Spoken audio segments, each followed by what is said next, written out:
Bismillahirrahmanirrahim. Assalamualaikum warahmatullahi wabarakatuh.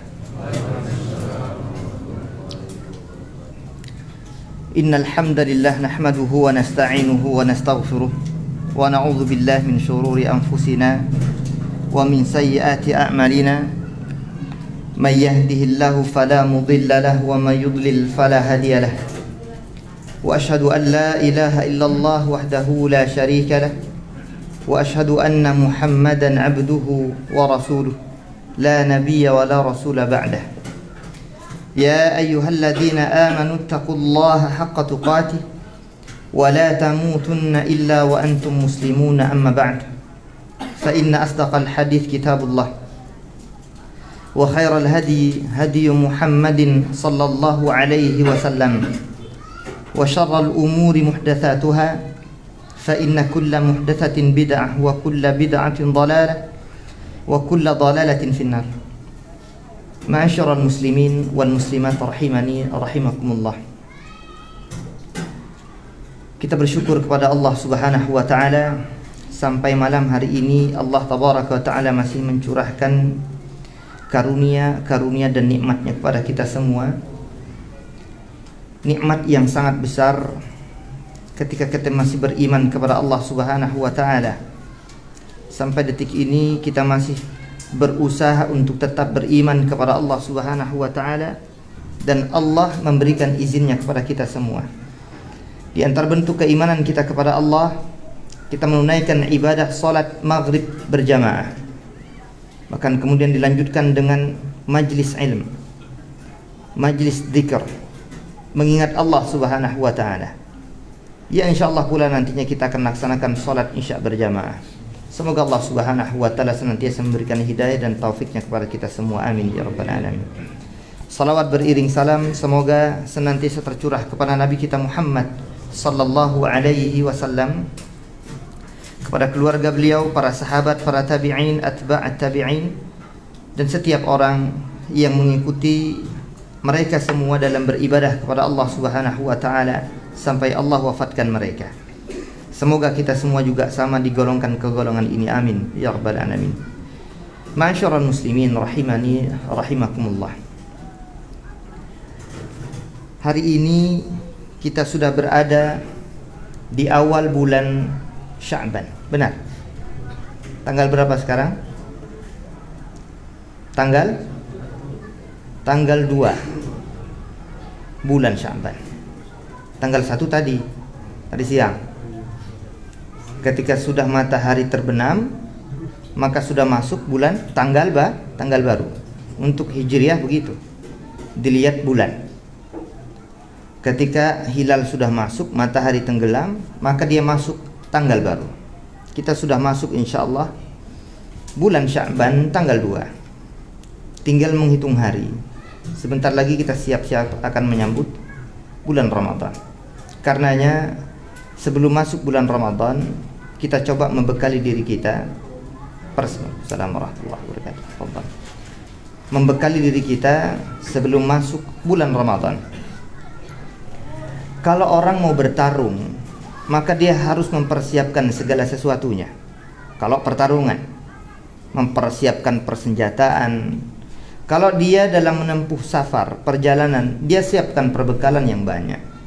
Nah, sebentar lagi kita akan masuk di bulan yang sangat kita tunggu-tunggukan dan kita nanti-nantikan. Bulan Ramadan. Di bulan ini tentu tidak sama aktivitas-aktivitas dan perbuatan yang kita lakukan jika dibanding dengan bulan-bulan yang lain. Karena begitulah agama kita menginformasikan. Karenanya Allah Subhanahu wa taala juga sebutkan betapa dahsyatnya bulan Ramadan, di mana di bulan Ramadan ini Allah Subhanahu wa taala turunkan ayat-ayatnya, Al-Qur'anul Karim. Sehingga Allah Subhanahu wa taala katakan berbicara masalah bulan Ramadan, syahrul Ramadan alladzi unzila fihi al-Qur'an. Bulan Ramadan adalah bulan di mana Allah Subhanahu wa taala turunkan Al-Qur'an. Al-Qur'an ini kalamullah, firman Allah, ayat-ayat Allah. Sesuatu ketika sudah dimasuki ayat-ayat Allah Subhanahu wa taala maka akan menjadi mulia. Kita lihat bulan, ketika Allah Subhanahu wa taala turunkan Al-Qur'an di dalam bulan Ramadan, maka bulan Ramadan pun menjadi mulia. Bahkan lembaran-lembaran kertas-kertas yang mungkin setiap kali kita bisa injak-injak, ketika tertuang dalam lembaran-lembaran tersebut ayat-ayat Allah, maka kita muliakan. Enggak lagi kita injak-injak, enggak lagi kita letakkan di bawah, kita letakkan di atas. Karena ada ayat Al-Qur'anul Karim, firman Allah, kalamullah. Nah, persiapan kita, membekali diri kita ketika kita akan masuk di bulan Ramadan, itulah seorang muslim. Dia harus siap ketika sesuatu itu akan datang padanya, terlebih bulan Ramadan. Apa yang harusnya kita lakukan? Nah, sebelum masuk pada bulan Ramadan, maka seorang muslim itu ketika akan datang bulan Ramadan harusnya dia bahagia. Harusnya dia bersuka cita, menyongsong datangnya satu bulan yang memang selama ini sedang dinanti-nanti. Jangan berkeluh kesah. Suami mengeluh kesahkan, waduh kalau saya malah agak berat Ustaz datang bulan Ramadan. Biasanya pengeluaran setiap hari cuma 50.000. Ini kalau sudah masuk bulan Ramadan tiap hari bisa di atas itu, 100 bahkan 150. Beli ini, beli itu dan seterusnya. Para jamaah yang Allah Subhanahu wa taala muliakan, kita tidak perlu khawatir, tidak perlu risau berbicara masalah rizki, berbicara masalah nafkah. Semua rizki sudah Allah Subhanahu wa taala atur. Kita cuma hanya diperintahkan untuk berusaha dan berusaha. Semua sudah Allah Subhanahu wa taala tetapkan. Enggak usah risau, enggak usah khawatir, enggak usah takut. Berbicara kurangnya harta, itu mungkin bagian dari ujian yang Allah Subhanahu wa taala berikan kepada kita. Tapi kita tetap harus sumringah, senang, bersukacita ketika bulan Ramadan itu tiba, apapun kondisi dan keadaannya. Bahkan masa-masa pandemi paceklik seperti ini. Maka bahagialah, informasikan kepada sahabat karib kita. Sebagaimana Rasul sallallahu alaihi wasallam senang, bersukacita, bahagia, dan beliau kemudian informasikan itu, sebarluaskan informasinya kepada para sahabat, sehingga tercatat dan tertuang dalam satu riwayat Al-Imam An-Nasa'i, di mana dari Abu Hurairah radhiyallahu anhu arda, Rasul sallallahu alaihi wasallam senang sekali dan menginformasikan datangnya bulan Ramadan. Dan kemudian beliau mengatakan kepada para sahabatnya, kata Rasul, atakum Ramadan, telah datang kepada kalian bulan Ramadan. Bulan Ramadan ini, kata Rasul sallallahu alaihi wasallam, syahrun mubarak, adalah bulan yang penuh dengan keberkahan. Para jamaah yang Allah Subhanahu wa taala muliakan, bagaimana tidak? Kita dikondisikan untuk taat dan beribadah kepada Allah Subhanahu wa taala di bulan Ramadan. Di bulan yang lain standar-standar aja. Tapi kalau sudah masuk nanti bulan Ramadan, dikondisikan yang mungkin jarang-jarang qiyamul lail bulan Ramadan, datang dia laksanakan qiyamul lail. Yang mungkin di luar bulan Ramadan jarang-jarang datang ke masjid, bulan Ramadan datang dia ke masjid. Dikondisikan. Dimana tidak dikatakan keberkahan, syahrun mubarak. Apa sih berkah itu? Kita pernah sampaikan dahulu. Wallahu alam kapan saya lupa menyampaikan ini. Apa makna berkah? Para ulama jelaskan, al-barakatu ziyadatul khair wa dawam. Keberkahan itu adalah ketika kebaikan itu ada pada diri seseorang dan langgeng. Terus banyak bertambah kebaikan. Coba bayangkan. Di luar bulan Ramadan ibadah kita standar biasa. Alhamdulillah masih standar. Kadang ada yang masih kurang-kurang, ada yang bolong-bolong. Nauzubillah. Masuk bulan Ramadan gemar kita, getol kita, giat kita untuk beribadah kepada Allah Subhanahu wa taala karena dikondisikan. Berpuasa di dalamnya, sering dan banyak bersedekah nantinya, Masya Allah. Salat juga demikian, dan seterusnya amal-amal ibadah dikondisikan di bulan itu. Semakin meningkat dan semakin meningkat. Nah, karenanya dia kata Rasul, syahrul mubarak, adalah bulan yang penuh dengan keberkahan. Di mana di bulan itu kata Rasul sallallahu alaihi wasallam, Allah tabaraka ta'ala faradallahu tabaraka ta'ala siyamah. Allah mewajibkan puasa di bulan itu. Kalau di bulan-bulan lain enggak wajib kita berpuasa. Hukumnya cuma sunnah. Mau hari Senin, mau hari Kamis, 13, 14, 15 yang dikenal dengan ayyamul bid, atau 3 hari atau sehari setiap bulannya. Fadhal, silahkan. Atau nanti masuk bulan Muharram ada tanggal 10, ada tanggal 9, atau nanti ketika masuk bulan Dzulhijjah ada tanggal 9 Dzulhijjah, dan seterusnya. Itu semua sunnah. Kalau tidak kita lakukan enggak berdosa kita karenanya. Tapi kalau sudah masuk bulan Ramadan, sengaja kita tinggalkan puasa, Rasul katakan faradallahu tabaraka wa ta'ala siyamah. Allah telah mewajibkan dan memfardukan untuk berpuasa pada kalian di bulan itu. Jadi lagi-lagi kita benar-benar dikondisikan untuk penuh dengan ketaatan kepada Allah, sehingga bulan ini benar-benar penuh keberkahan. Maka kita bahagia, karena jarang-jarang dan tidak semua kita akan sampai di bulan itu. Sehingga wajar jika ada satu ungkapan doa, meskipun enggak harus disandarkan kepada Rasul sallallahu alaihi wasallam, sebagaimana orang-orang suka menyandarkan itu kepada Rasul. Tidak kita pungkiri, tertuang dalam kitab Musnad Imam Ahmad benar. Hadis itu memang tercatat dalam kitab Musnad Imam Ahmad. Hanya saja diteliti oleh para muhaqqiqun, ya. Para peneliti hadis, mereka coba memverifikasi valid enggak, sampai benar enggak kepada Rasul sallallahu alaihi wasallam doa itu. Ternyata tidak sampai. Tapi doanya baik. Maka silahkan, hanya saja tidak perlu disandarkan kepada Rasul sallallahu alaihi wasallam. Silahkan kita untuk membacanya. Apa doanya? Allahumma barik lana fi Rajab wa Sya'ban wa ballighna Ramadan. Kalimat doa yang sangat indah dan bagus. Kita berharap Allah Subhanahu wa taala berikan keberkahan kepada kita ke dalam keseharian kita di bulan Rajab kemarin, di bulan Sya'ban hari ini, dan kita berharap sampai di bulan Ramadan. Karena tidak sedikit orang yang kemudian ketika Ramadan tiba dia tidak ada. Artinya di bulan Rajab masih hidup, di bulan Sya'ban masih hidup, bulan Ramadan tiba dia sudah tiada. Keluarga kita ada yang demikian, sahabat karib kita sudah dekat, biasa bincang-bincang, qadarullah, Allah Subhanahu wa taala tetapkan ajal dan takdirnya meninggal pas akan masuk bulan Ramadan, tapi tidak sampai ke bulan Ramadan. Padahal betapa besarnya keutamaan ketika orang hidup di bulan Ramadan, karena ia akan dikondisikan untuk taat dan beribadah kepada Allah Subhanahu wa taala. Karenanya kita memohon kepada Allah, ya Allah, berkahilah kehidupan kami di bulan Rajab dan di bulan Sya'ban, dan ya Allah sampaikan kami kepada bulan Ramadan, dan kami bisa kemudian meneguk manis dan indahnya air ibadah kepada dalam beribadah kepada Allah Subhanahu wa taala di bulan Ramadan.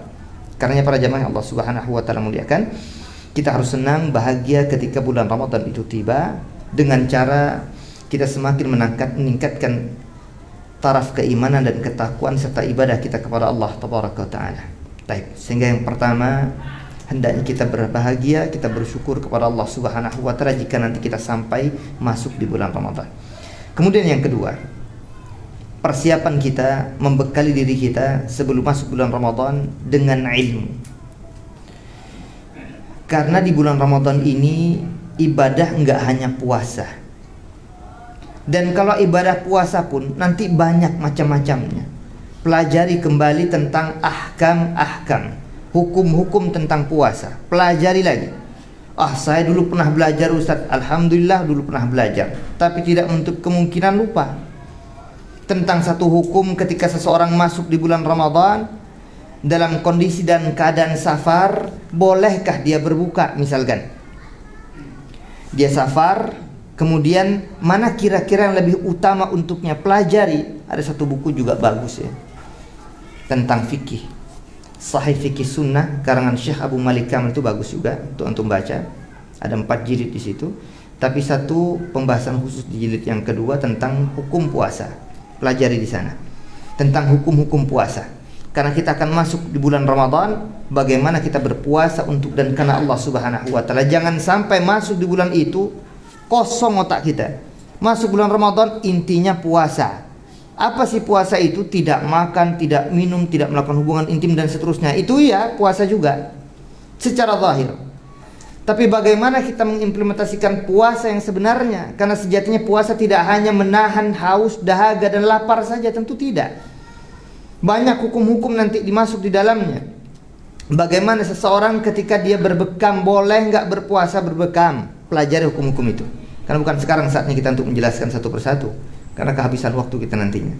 Tapi ini saya anjurkan untuk saya pribadi dan kita semua untuk mempelajari kembali hukum-hukum. Kita berilmu sebelum kita berucap dan kita berbuat.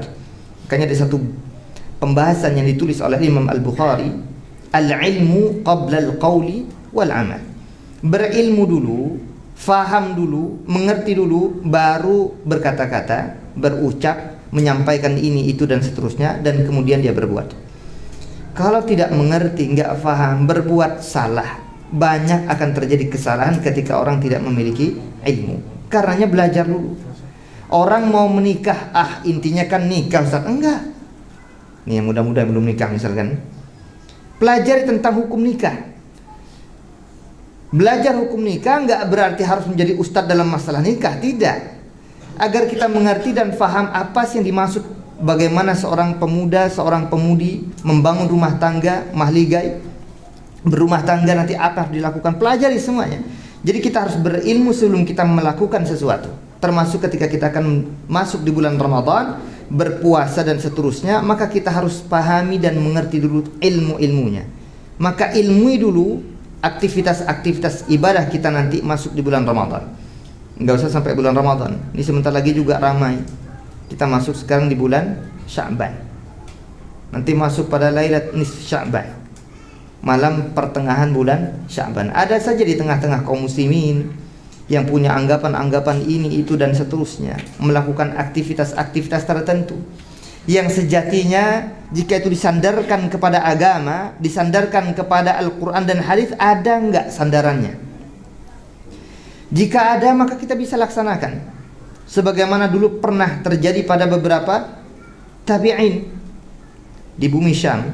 Itu ada sebagian tabi'in yang kemudian laksanakan aktivitas yang kemudian itu bentuk bagian ijtihadnya, bagian dari ijtihad, pandangan beliau. Maka beliau kemudian menghidupkan malam-malam setengah bulan Sya'ban. Jadi pertengahan bulan Sya'ban dihidupkan dengan aktivitas ibadah kepada Allah Subhanahu wa taala sebagai bagian dari ijtihadnya.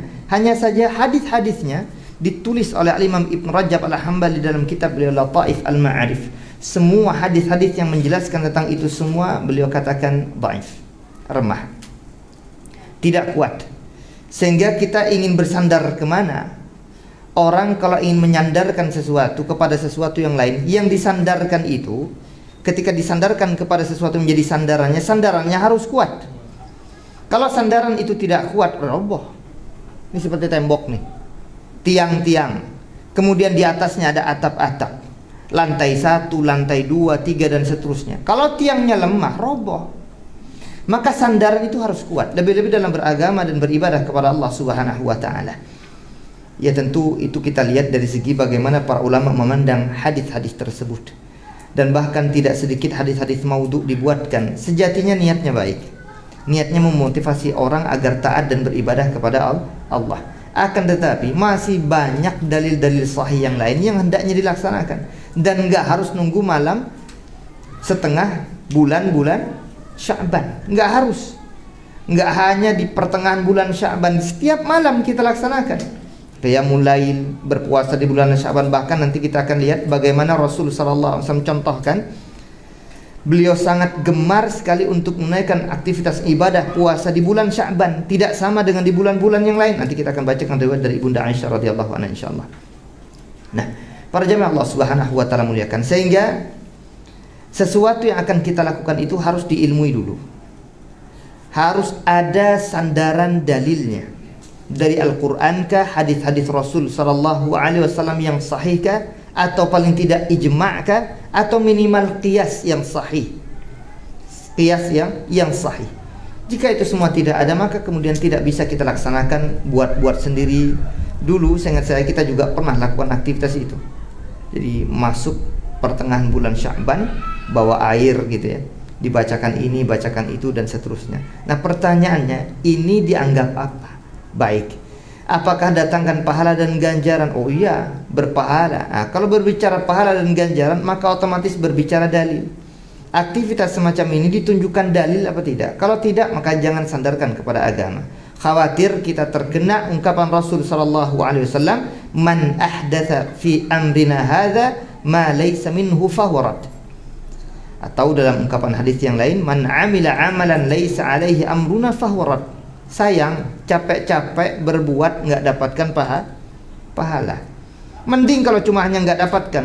Kalau ia masuk kategori yang berdosa kepada Allah Subhanahu wa taala dan bagian dari maksiat karena menyelisihi sunnah Rasul sallallahu alaihi wasallam, maka bukan hanya kehilangan pahala atau bukan hanya tidak mendapatkan pahala, justru juga berdosa karenanya, naudzubillah. Maka dalam semua aktivitas itu tidak hanya dilihat tentang niat seseorang untuk melakukan kebaikan, tapi juga implementasinya sesuai dengan petunjuk Rasul atau tidak. Karena dalam beribadah kepada Allah Subhanahu wa taala, Rasul itu sudah memberikan tuntunan demi tuntunannya kepada kita semua. Karenanya kita sebut sebagai qudwah hasanah. Panutan yang paling utama dalam kebaikan ya Rasul. Sampai Allah Subhanahu wa taala katakan, laqad kana lakum fi Rasulillah. Fi Rasulillah, bukan fi ustaz. Oh, ini saya berpanutan kepada ustaz. Ustaz bukan panutan. Ustaz bisa salah, bisa benar. Tapi kalau sudah Rasul, qudwah hasanah, sepakat, tidak ada perbedaan. Makanya Allah tegaskan, laqad kana lakum fi Rasulillah uswatun hasanah, qudwah hasanah. Allahu akbar. Maka yang dijadikan sandaran utama adalah baginda Rasul sallallahu alaihi wasallam. Ada enggak landasan dalilnya? Kalau tidak ada, susahkah kita untuk beribadah kepada Allah? Tidak mudah. Karena tinggalkan sesuatu yang mungkin tidak ada landasan yang kuat sampai kepada Rasul sallallahu alaihi wasallam, kita khawatir tertolak dan kita tidak dapatkan pahala, naudzubillah, sampai terkena siksa karenanya. Karena tinggalkan semua aktivitas yang tidak ada landasan dalil yang sahih dan sharih.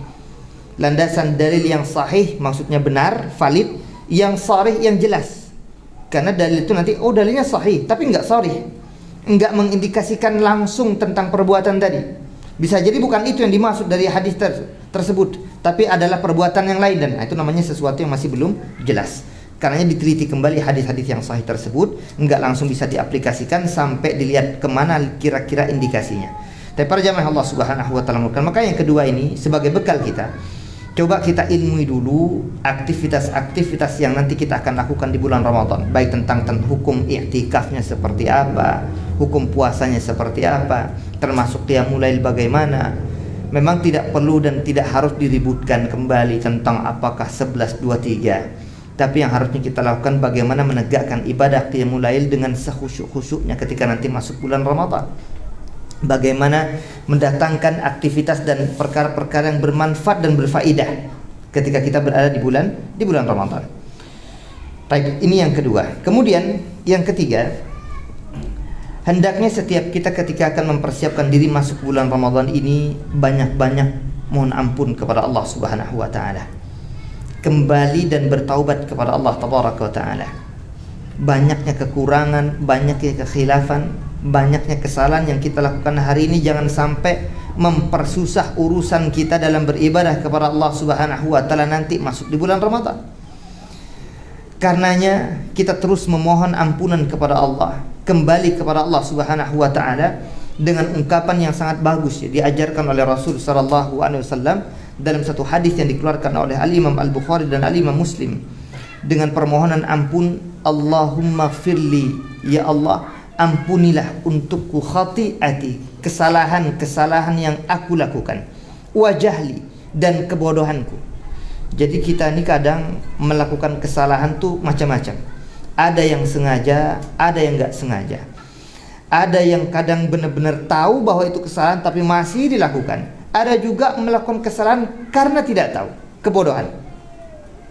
Makanya kita mohon ampun kepada Allah Subhanahu wa taala, ya Allah, ampuni kesalahanku, kesalahan-kesalahan yang pernah kulakukan, termasuk kebodohan yang kulakukan, tindakan-tindakan jahil, tindakan-tindakan bodoh. Ini bahasa kita begitu. Jahil, usil sama orang. Enggak usahlah usil. Niat saya bercanda Pak Ustaz, bercanda sampai berdarah, gimana ceritanya? Maka ini keterlaluan, berlebihan, tindakan-tindakan jahil tinggalkan. Nah, kemudian kita juga memohon kepada Allah Subhanahu wa taala, wa israfi fi amri, ya Allah juga ampuni kesalahanku berupa membuang-buang harta.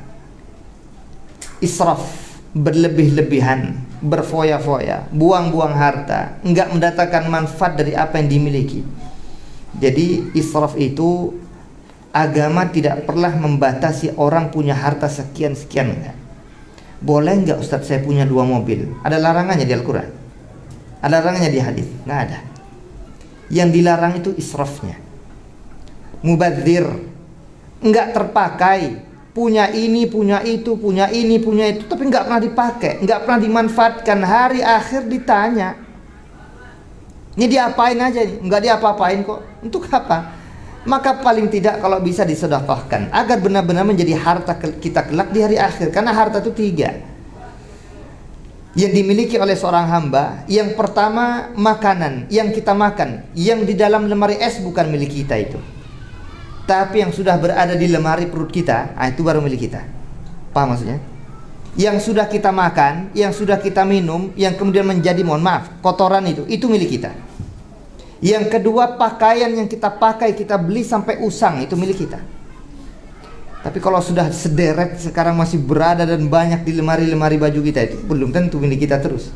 Bisa jadi ntar akan berubah menjadi milik orang lain. Tapi yang kita pakai yang sampai usang itu milik kita. Yang ketiga, apa yang disedekahkan di jalan Allah Subhanahu wa taala, ikhlas karena Allah. Itu juga milik kita. Jadi cuma 3 bahkan yang kita miliki itu harta cuma 3. Makanya banyak-banyak sedekah agar semakin banyak kelak di hari akhir kita menjadi manusia terkaya. Banyak-banyak infak dan sedekah. Kotak amal lewat segera. Lewat enggak lewat ya segera juga. Jangan sekedar nunggu kalau enggak lewat enggak bersedekah gitu ya. Enggak.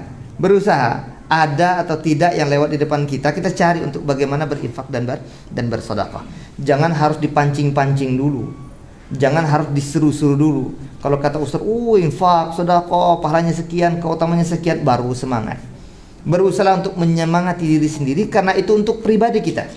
Berinfak dan bersedekah bukan untuk orang lain, untuk diri kita sendiri. Tapi juga enggak harus menggunakan teori yang kemarin-kemarin ramai itu, yang banyak tertipu karena sedekah niatnya udah salah.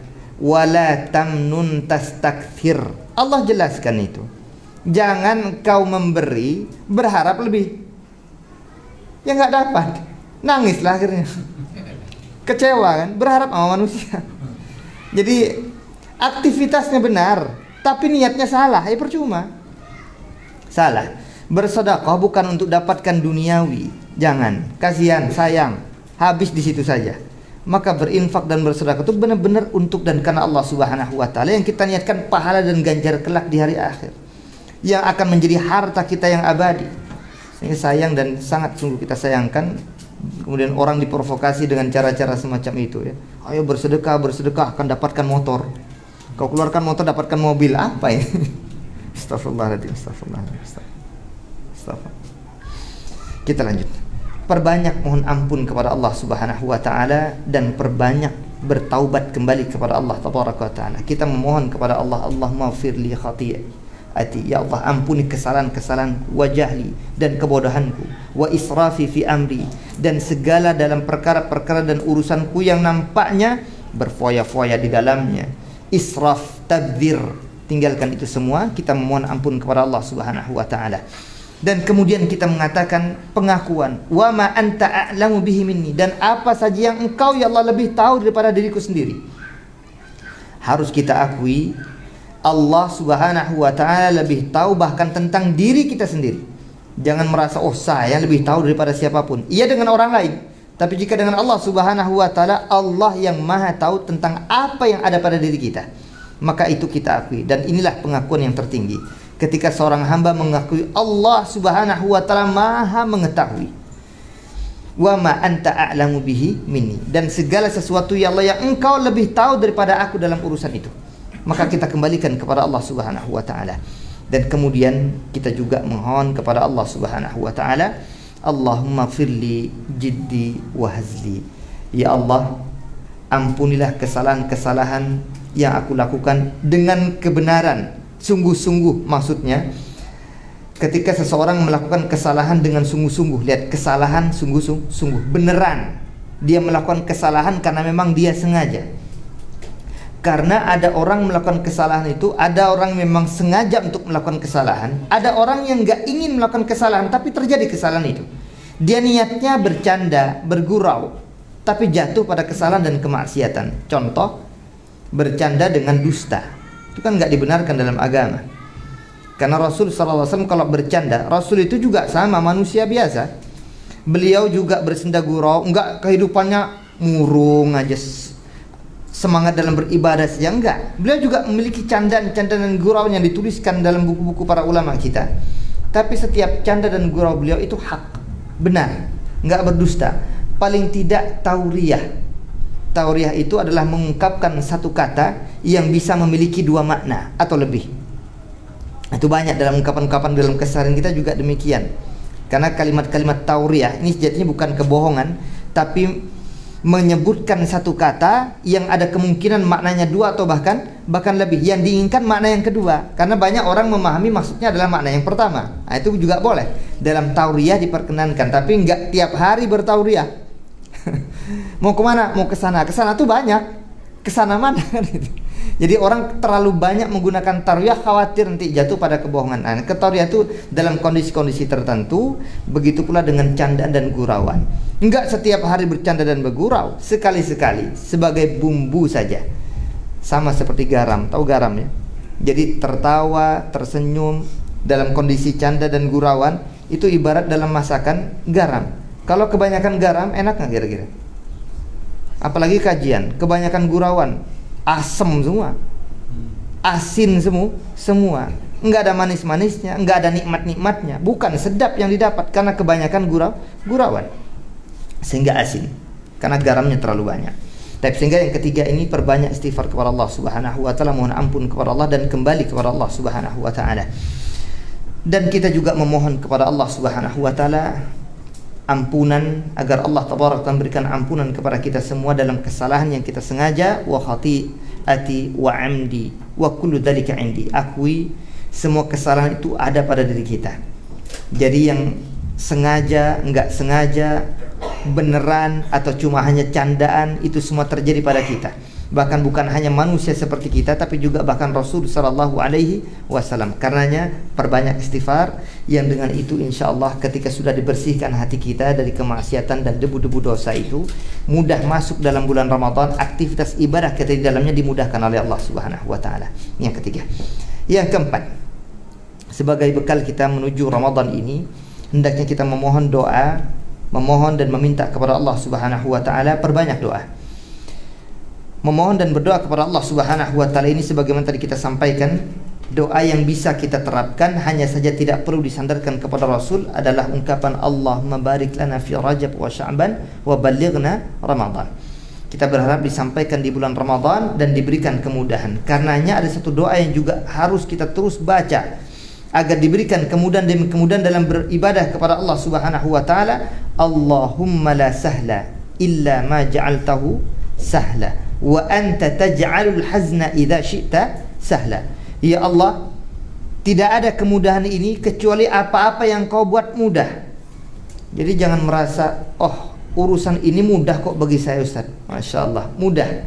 Ketika kau berkata demikian mudah, Allah Subhanahu wa taala buat susah jadi susah. Jadi jangan merasa, oh ini gampang menyelesaikan urusan ini, oh program ini gampang-gampang semua seakan-akan. Tapi ketika kita tidak sandarkan itu kepada Allah Subhanahu wa taala untuk meminta kemudahan, malah jadi susah. Contoh, padahal kita bisa menyelesaikan satu urusan, tapi tiba-tiba qadarullah Allah hadirkan satu permasalahan yang sampai-sampai tidak selesai urusan kita yang ini. Padahal bagi kita mudah. Tapi meskipun mudah, enggak selesai-selesai urusannya. Karena apa? Merasa tidak menyandarkan kemudahan itu kepada Allah tabaraka taala yang telah memberikan kemudahan. Makanya berdoa kepada Allah, Allahumma la sahla illa ma ja'altahu sahla wa anta taj'alul hazna idza syi'ta sahla. Dan ya Allah, Engkau menjadikan urusan-urusan yang menyebabkan kami sedih menjadi kemudian kami murung, kami gulana gundah dan seterusnya, Kau berikan kemudahan dalam urusan kami itu. Kita memohon kepada Allah Subhanahu wa taala dimudahkan urusan kita dalam kehidupan kita sehari-hari, lebih-lebih dalam beribadah kepada Allah Subhanahu wa taala. Bahkan persiapan kita akan masuk ke dalam bulan Ramadan. Perbanyak doa, memohon dan meminta kepada Allah di hari-hari ini, di setiap waktunya diberikan kemudahan dan sampai kepada bulan Ramadan. Kemudian perkara yang hendaknya kita lakukan ketika kita masuk dan sebagai bekal menuju bulan Ramadan, sebagaimana yang dilakukan Rasul sallallahu alaihi wasallam. Beliau masuk di bulan Sya'ban akan memperbanyak aktivitas ibadah puasa. Apa alasannya? Karena di bulan Sya'ban ini seseorang menjadikan puasa sunnah itu sebagai momen latihan dia akan masuk di bulan Ramadan. Ramadan itu kan nanti akan banyak aktivitas ibadah. Terlebih ibadah yang sangat berat adalah ibadah puasa. Ingat, ibadah puasa itu enggak ringan. Dari pagi sampai tenggelamnya matahari, dari fajar shadiq atau ketika subuh, adzan subuh berkumandang sampai adzan maghrib, itu kan panjang waktunya. Di kita panjang, bahkan di daerah barat sana ada yang bahkan lebih panjang lagi. 20 jam berpuasa, 18 jam berpuasa. Kita alhamdulillah 14, 15 ya, atau 13 tergantung kondisi dan keadaan. Kita berpuasa di siang hari dari terbit fajar shadiq sampai tenggelamnya matahari. Nah, ini bukan sesuatu yang ringan. Maka dilatih mulai hari ini agar enggak shock, agar enggak terkejut nanti masuk bulan Ramadan, terkejut langsung puasa 30 hari. 11 bulan enggak pernah berpuasa bahkan yang sunnah. Masuk bulan Ramadan shock. Dan ini yang pernah terjadi di masa para sahabat dahulu.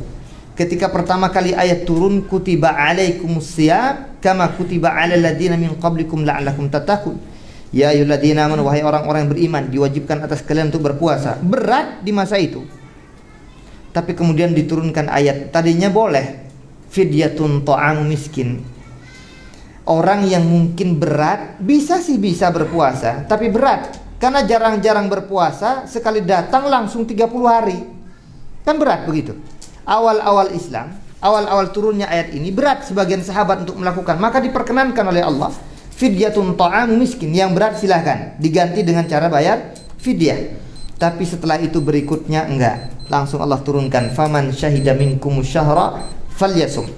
Maka siapa saja yang hidup di bulan Ramadan, menyaksikan hilal di bulan Ramadan, dia ada dan hadir di bulan Ramadan, tidak ada jalan lain baginya kecuali dia berpuasa. Nah, otomatis kita juga demikian, persiapan masuk bulan Ramadan, maka diisi dengan perbanyak puasa di bulan Sya'ban ini.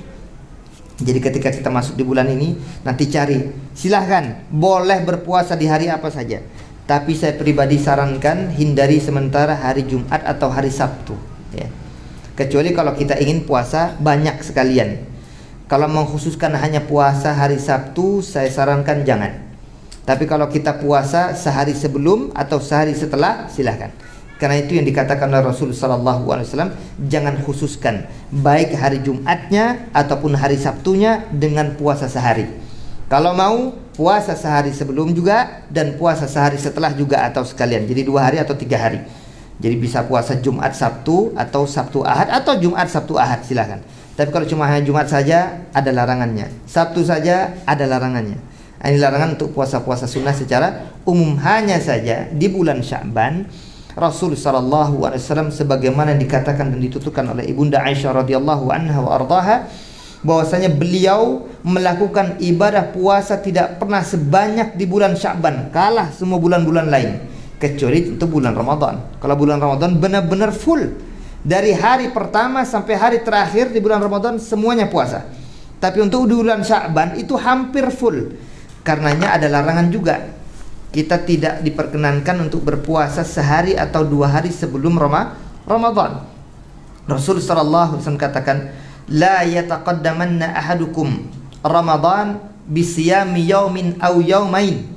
Janganlah seseorang di antara kalian itu mendahului puasa sehari atau 2 hari sebelum masuk bulan Ramadan. Illa rajulun yasumu saumah falyasumhu. Kecuali orang yang sudah terbiasa puasa sunnah. Nah, kalau yang sudah terbiasa, misalkan nanti bulan Sya'ban masuk di tanggal 29-30-nya, tepat hari Senin atau hari Kamis, contoh saja.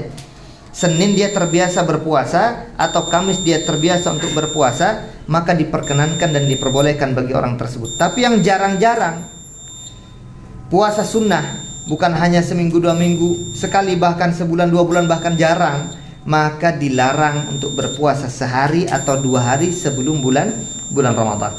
Itu yang dikatakan oleh Rasulullah SAW, yang dikenal juga dengan Yaumus Syak, hari ada keraguan, khawatir dia belum masuk bulan Ramadan atau dia sudah masuk bulan Ramadan, sehari atau 2 hari sebelum bulan Ramadan.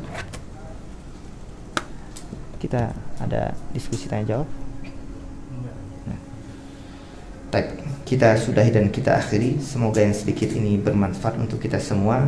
Semoga yang kita bahas tadi menjadi bekal untuk kita masuk di bulan Ramadan nanti dan diberikan kemudahan kita untuk beribadah kepada Allah Subhanahu wa taala di bulan Ramadan.